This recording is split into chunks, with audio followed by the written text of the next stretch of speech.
我们都知道四叶草代表幸运，今天就想给大家分享这个吃了会幸运的四叶草酥。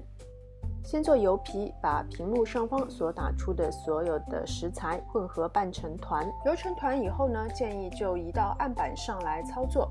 一开始这个面团毫无延展性，所以我们就要不断的揉搓按压，直到可以拉出薄膜，然后就覆盖保鲜膜，室温静置松弛30分钟。180克的馅料分成9等份，每一份是20克。使用之前覆盖保鲜膜，放在冰箱冷藏。现在我们来做油酥，33克室温软化的黄油，加入65克的低筋面粉，混合揉成团，分成9份，每一份大概是10到11克。搓圆以后排放在盘中，覆盖保鲜膜，防止风干。松弛好的油皮具有非常好的延展性，油皮也是分成9份，每一份大概是15克左右。同样搓圆以后排放在盘中，覆盖保鲜膜，防止风干。取一份油皮，压扁擀圆，然后包入一份油酥，收口捏紧，搓圆，然后收口向上，用擀面杖把它擀成牛舌状。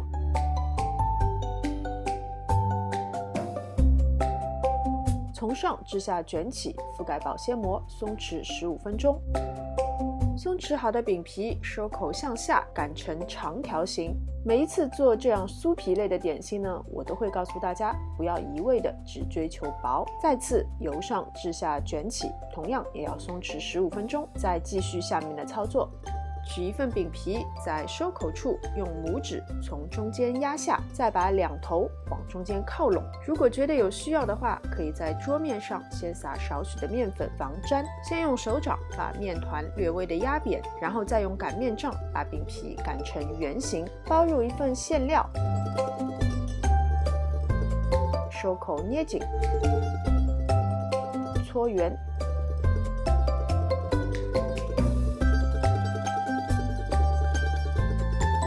把饼皮压扁，直径大概在6厘米左右，用一个小号的花嘴在中间浅浅的刻出一个小圆圈，沿着这个小圆圈分别在上下左右划一刀，把它分成4等份。接着再在每2条线的中间再刻一刀稍微短一点的，像视频中所演示的这样捏着2片花瓣，分别向外旋转90度。看，一颗非常形象的四叶草就完成了，排放在铺了烘焙纸的烤盘上，送进预热好的烤箱，170度烤20分钟，代表幸运的四叶草酥就完成了。